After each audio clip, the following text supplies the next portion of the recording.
Yo, so guys, welcome back to another video. This is another reaction to MrBallen, and yeah, this one is a real life story. The video is his victims had to play his evil game, mature audiences only.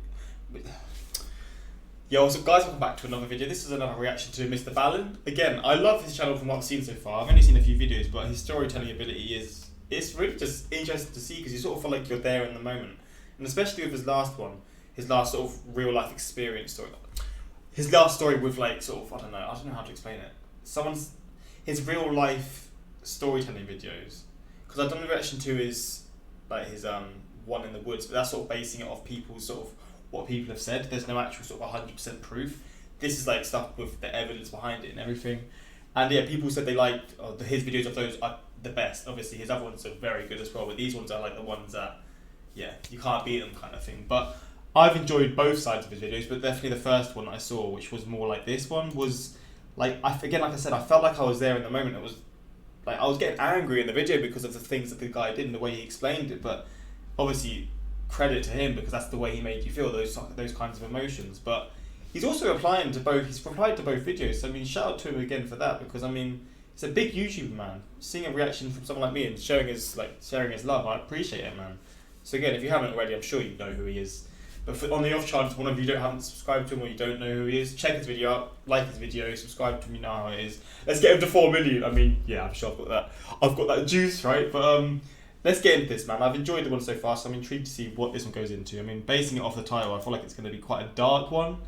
I guess that's just sort of how it is though with these stories. They're never going to be happy, but don't even know what I'm saying. Let's get into this. Shout out to my Instagram, my Twitter, links in the description for those interested. Same for my Patreon, links will there for those interested. And yeah, man, let's just jump into this. The final confession at the end of this video is genuinely horrifying.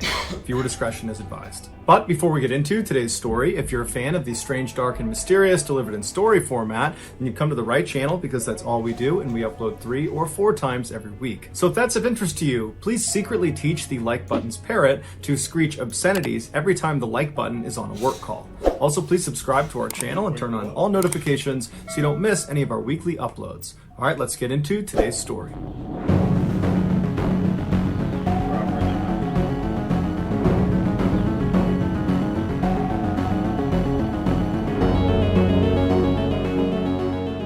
On September 12, 1982, 2 off-duty Alaska police officers were off hunting in a very remote section of Alaska about 20 miles away from Anchorage. The only way to get out to this area... Yo, look at this picture though. This is like... Bro, this is mental. What a picture this was is, by plane or by boat, and so generally speaking, the only people that came into this area were big-time hunters. After a long day, the 2 men realized it was starting to get dark and they were still deep in the woods, and so they decided it was time to turn around and start heading back to camp. The journey through the woods was challenging, and so the men walked down to the nearby Kinnick River and walked across an exposed sandbar. And as they walked, they noticed up ahead there was a boot sticking out of the sand. And as they got closer, they realized it wasn't just a boot, there was also a human leg bone still in the boot. Being police officers, they knew the importance of not disturbing a potential crime scene, and so instead they marked on the map where they were, they left the area, and they reported the body to their department. The following day, crime scene technicians came out to that remote area and they very carefully unearthed the remains, which still had women's clothing on them. And then afterwards, they began searching for evidence in the area, and eventually they discovered a single shell casing that was a .223 caliber round, which is a common caliber for hunting rifles. The remains were sent back to the lab for an autopsy, and it was revealed this person was a female and she had most likely died at least 6 months earlier. And she had almost certainly been the victim of a homicide because she had died from 3 gunshot wounds. Also during the autopsy, it was discovered that there were no bullet holes on any of her clothing, and so it appeared that she had been shot without her clothes on, and then her killer presumably redressed her. Also, they found a hospital bandage wrapped up in her clothing that appeared to have been wrapped around her head, leading some to speculate that she had been blindfolded before she was shot. A couple of weeks after the autopsy, dental records came back and they identified the body as belonging to 23-year-old Sherry Morrow. Sherry was an exotic dancer from Anchorage who had been reported missing 10 months earlier. In her missing persons... 10 months earlier? Jeez, and they're just finding out like that. Do you reckon she was like the car boot was sticking out like that for a long time because the place is like not so deserted, but people rarely go there? they just didn't spot it, or do you reckon it sort of popped up? I don't know what would have happened for it to like sort of come back up. Maybe it was just sitting in the open like that for months, right? I mean, if that's the case, that's nuts. Goes to show just how remote the area they were in was, but again, maybe something happened in it, sort of riz or something. I don't even know if that's possible. It's not, is it? Report, it was stated that the last thing she told her friends was she had been offered $300 to have pictures taken of her by a professional photographer, and she was going to meet this man right before she disappeared. While police were fairly certain that Sherry's killer was this so-called photographer, they had no evidence that would allow them to search for this person. They had nothing. All they had was this shell casing that was commonly used amongst hunters. And there's lots of hunters in Alaska. So the police reported the finding of Sherry's body to the media in hopes that when they put that out to the world, that someone from the public would reach out with more information. During the police's press conference, one of the reporters asked them, do you think Sherry's death is connected to the other unsolved deaths in that part of Alaska? What they were referencing was 2 years earlier, 2 other women's bodies had been discovered in that rough area where Sherry had been found. One of the women was so badly decomposed there was no way to identify her. However, it was revealed she was probably in her late teens or early 20s. The other woman was able to be identified. It was 24-year-old Joanne Messina, who was an exotic dancer from Anchorage. But there was virtually no evidence at either of the 2 women's grave sites, and so their deaths remained a mystery. Publicly, at this press conference, the police told reporters that they did not believe Sherry's death was connected to those 2 other women. But privately, some officers had their suspicions. Not only had these 3 women met similar fates in a similar area, but over the past couple of years, there had been a significant increase in missing people out of Anchorage, Alaska. And most of these missing people were young women that were either exotic dancers or prostitutes. This convinced many officers that they were dealing with a serial killer, but there just wasn't any evidence to actually prove it, so they couldn't come out and say it publicly. Over the following year, no new information came out about Sherry Morrow or the other 2 deceased women that had been found in that same area, and so all 3 of their cases just continued to languish. Meanwhile, more and more exotic dancers and prostitutes were going... I mean, you know how they'll sort of react when it's like someone in this kind of job. There was something that I was watching yesterday. Was it in a YouTube video? Basically, like when people in this kind of industry, or prostitutes or sex workers or whatever. What was the video? Oh, it was that chapter video. I was watching it on my own, and the police don't react the same, or maybe back in the day they don't react the same to like these things happening, because obviously maybe in their job it's a lot higher risk and it's just going to happen, so they don't look into the cases as much. Maybe this is the case. Maybe it wasn't, but I guess it got to the point where there were so many of them being killed, where they just their hand was forced into looking into it, right? But if this is all from one guy, this is a evil man. I mean, it says his victims, so I guess these are all his. Oh, jeez. Maybe I would have heard of him when it comes to this. He sounds like the guy from LA, the serial killer who was in LA. Well, I don't remember his name. But he's done the same to people in the same kind of job, I think. Missing out of Anchorage, Maybe and no one knew why. Then, on June 13th, 1983, the police got a break. Early that morning, a man driving a truck turned onto a quiet Anchorage highway, and as he was making his way down the road, he saw up ahead on the side, there was this woman running towards him, screaming with her hands over her head, and she wasn't wearing pants or shoes. And so obviously he knew something was wrong, and so he pulled over, and as this woman is charging up towards him, he notices she has a handcuff on one of her wrists, and she appears to be a lot younger than he initially thought. She's probably in her late teens. And so she comes running up to his car. He unlocks the passenger side door. She flings herself inside without even asking for permission. She slams the door behind her and then ducks down to keep her head out of the window, like she's trying to hide from something out there. Now, this man looked out and he didn't see anyone or anything, but he wasn't going to wait around for whatever it was she was scared of. And so he just made a gut decision to take this girl away from here. And so he peeled off and drove down the road. And the girl, who was very shaken up, couldn't even tell this guy what was going on. She just asked him. Bro, I can't imagine what that kind of fear would be, man. I mean, I've had moments where I've been scared. I mean, when I'm watching scary videos, I'll be shitting myself on camera. But there's still a level to it. This is like another degree times a million, man. I cannot begin to imagine the sort of emotions that you'd be feeling in that situation. To please drop her off at a nearby motel, and the man didn't ask any questions. He drove her to the motel and he dropped her off. The girl ran inside and up to her room, and when she ran inside, the motel receptionist sees this girl running in. I mean, she doesn't have her pants on, she's got a handcuff on, she looks terrified, and so she called the police. A few minutes later, the police showed up. They went up to this girl's room. They knocked on the door. The girl opened it up, and she was obviously very scared, and she allowed the police inside, and she told them her name was Cindy Paulson, and she was 17 years old. The police recognized this girl is terrified. She's not a threat, and so they removed the one handcuff that was still on her, and then they asked her, you know, what happened? And the police officers would say her story was just horrible. But what stood out to them was not how disturbing the story was, it was how composed and brave this girl was as she told it. This is her story. The night before, Cindy was working the streets of Anchorage. She was a prostitute, and a car pulled up, and inside... At 17, oh, that's so sad, man. Jeez, at 17. Her upbringing must have been so damn tough to get into that situation, man.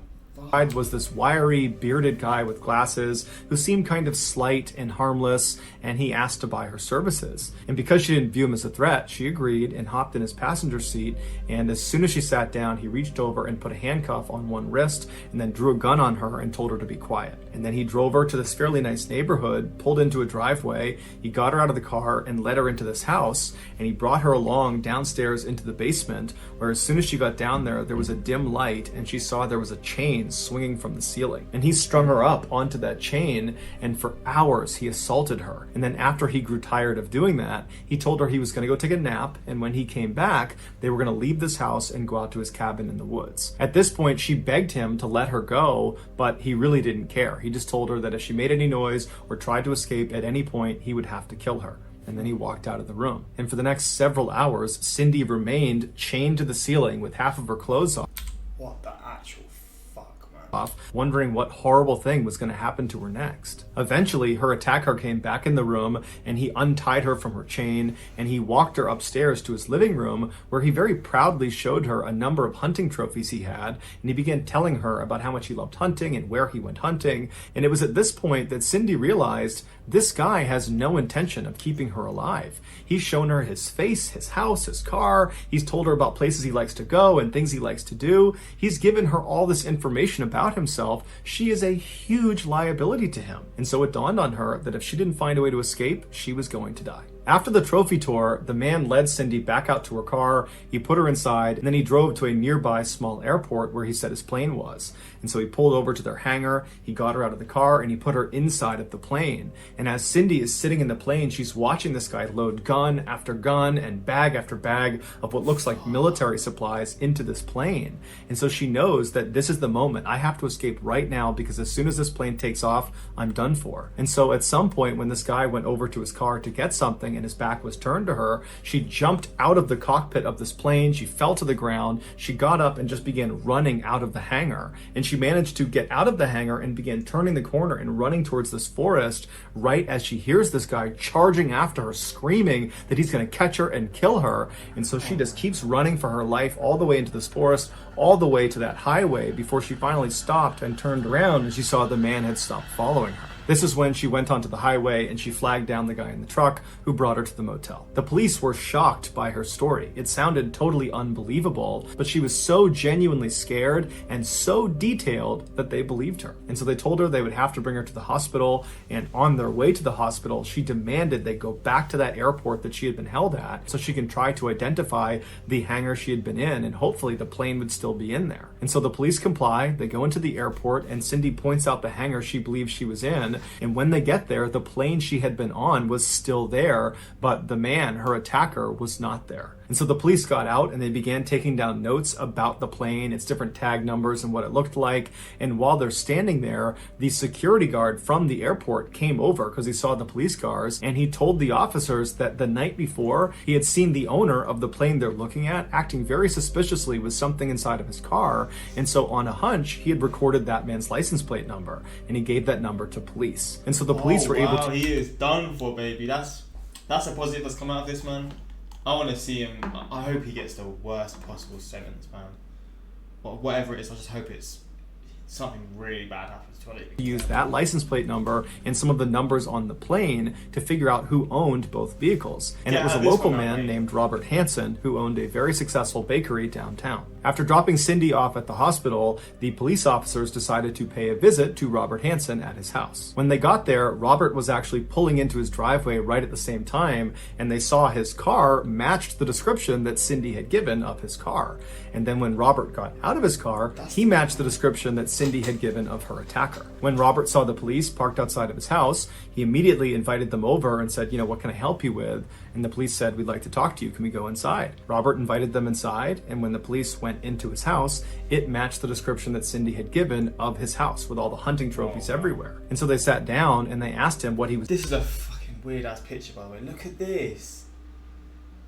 That's such a weird picture, so creepy. Doing the night before, and he said he had spent the night with some friends, and he had their contact information. And maybe because of how dark it is or what, but it gives me the heebie-jeebies. If you needed to talk to them, you could, but they would say he was with them. When the police asked if they could have a look around his property, Robert immediately consented and said, you can look anywhere you want. And so the police searched his property, but found no signs that Cindy had been attacked there.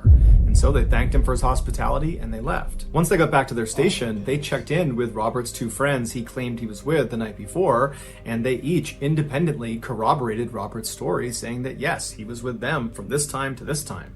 And so it appeared, as unlikely as it seemed, that Robert was telling the truth. And so the police went back to Cindy and they said, are you sure that everything you told us is exactly as you remember it? You didn't exaggerate anything? This is the truth? And Cindy said, absolutely. And they said, okay, well, are you prepared to take a lie detector test to prove that you're telling the truth? And Cindy said, no. Now, it's unclear why she said no. Maybe it was a general distrust of the police. But wait, what the hell? This is taking a strange downturn.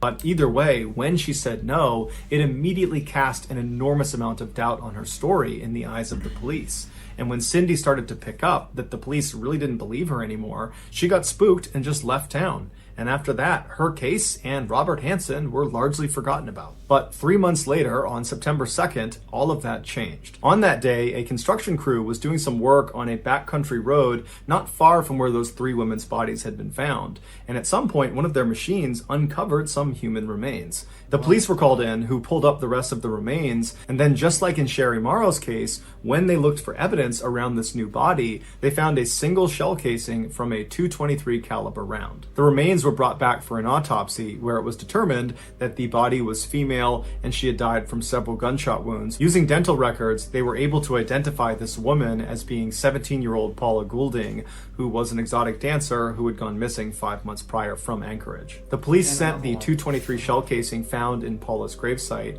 along with the other .223 shell casing found in Sherry Morrow's gravesite, to a lab to be analyzed. And it was quickly determined that both of these rounds had been fired from the same rifle, and therefore both women had most likely been killed by the same person. This was the moment the police knew they were dealing with a serial killer, and many police officers wanted it to be Robert Hansen. He seemed like the guy, but he had a rock-solid alibi and they had no hard evidence against him. And so without any other suspects, the police turned to a famous FBI profiler, a guy by the name of John Douglas, and they asked him to build a profile of who he think killed Sherry Morrow and Paula Goulding. And when John's report came back, the police were shocked. The profile described a man in his 40s who blended in easily with society.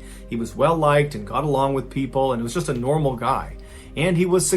Which is what I thought when I saw that picture. He didn't look like anything like the type of person that would do that kind of thing. He just looked like just an average person. Successful, probably because he owned a successful business. He was an avid outdoorsman and hunter, and he most likely had a significant speech defect, like a lisp or a stutter. The profile...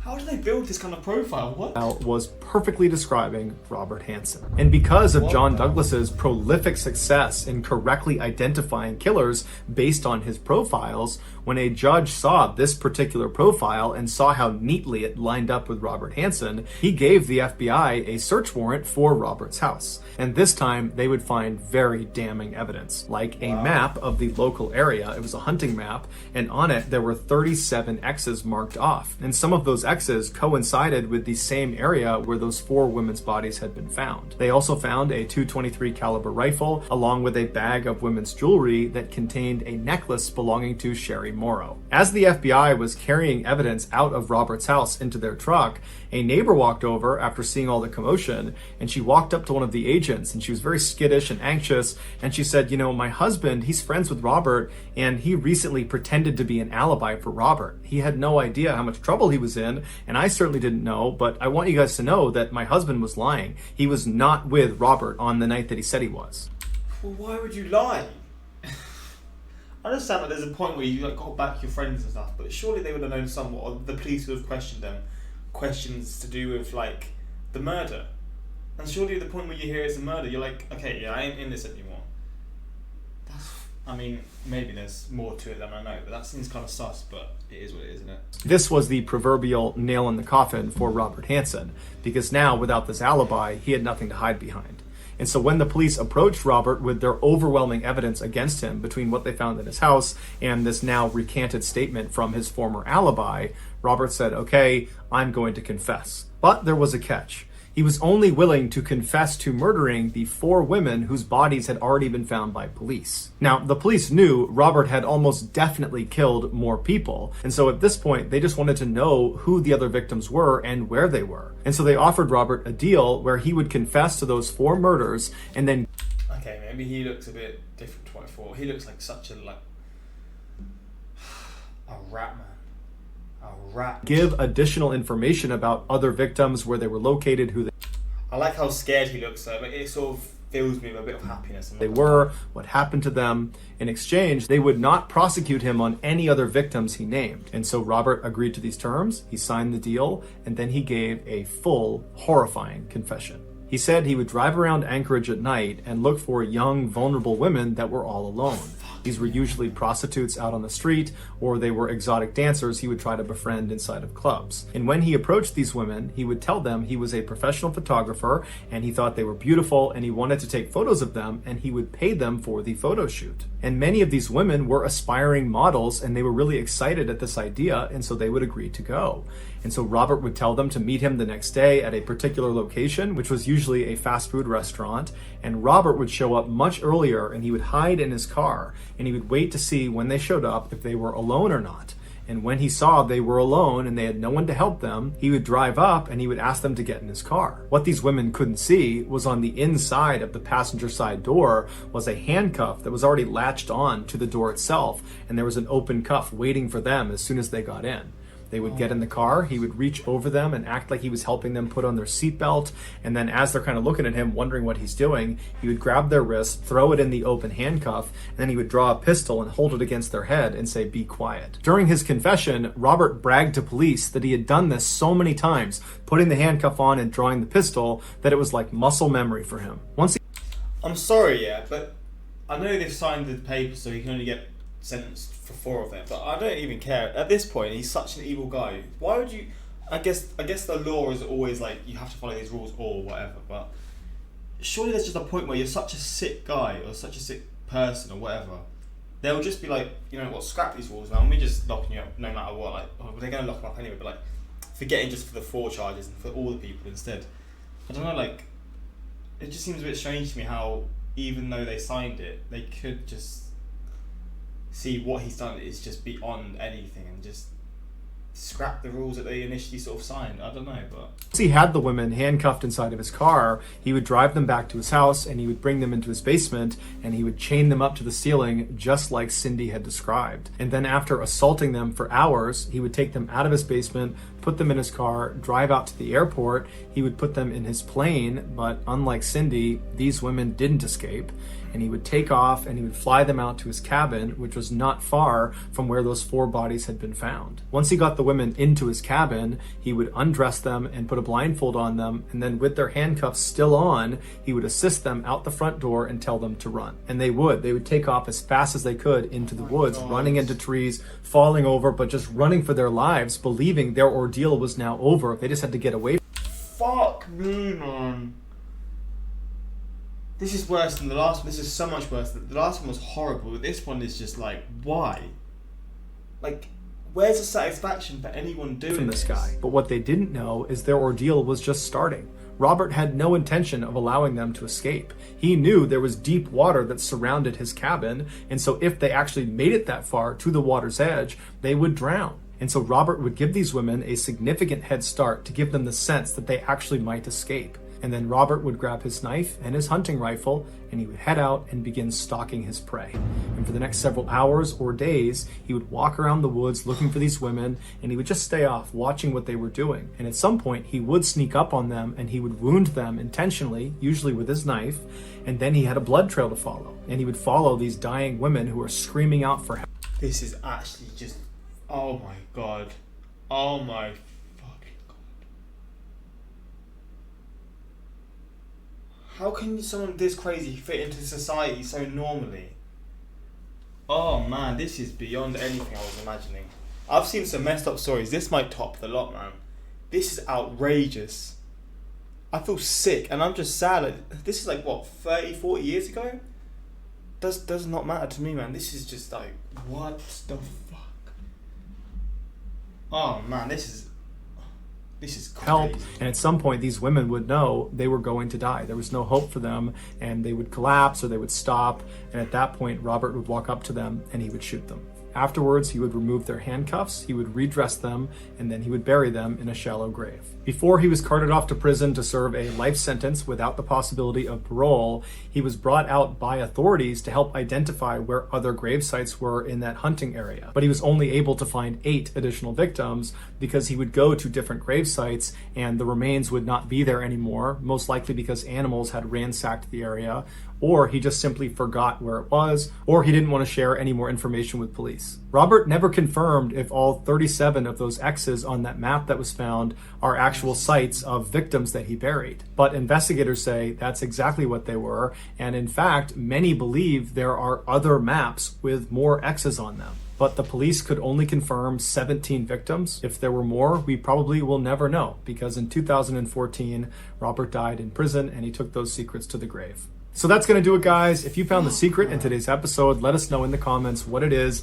and where you found it, so give us the timestamp. And if you're the first to do that, we will pin you at the top of the comments section.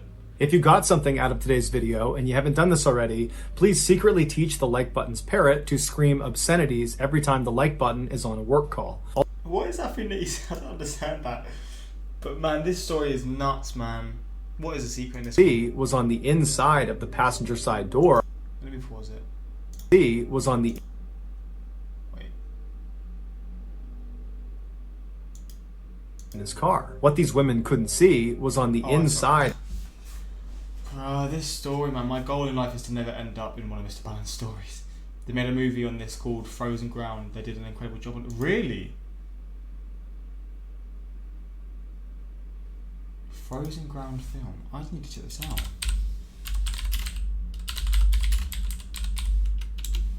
I mean, I don't know if I want to watch this because it seems so depressing, but... Vanessa Hudgens, Nicolas Cage, 50 Cent, Dean Norris. What? They got some... This must be a big film then. The guy from Breaking Bad, they've got 50 Cent, Nicolas Cage, John Cusack. Yo, there's some big actors in this. I might have to check this out. But man, this was a story and a half, man. His friends should be charged too because of their lives more people killed. That's what I'm saying. But like, again, I don't know that in depth, maybe they were told something that it wasn't, but still. You should probably find out the details of what you're getting yourself into. I don't know. The fact that some killers are just so smart makes it more worrying. It's scary when even MrBallen says viewer discretion is advised. He could have been caught earlier if the cops weren't so stupid. Imagine not believing in disturbing details. So, yeah, man, I mean, there's a lot of things that could have led to this not being anywhere near as horrible as it already was, but yeah, sad story. This one actually, like fuck me, man, this one was brutal.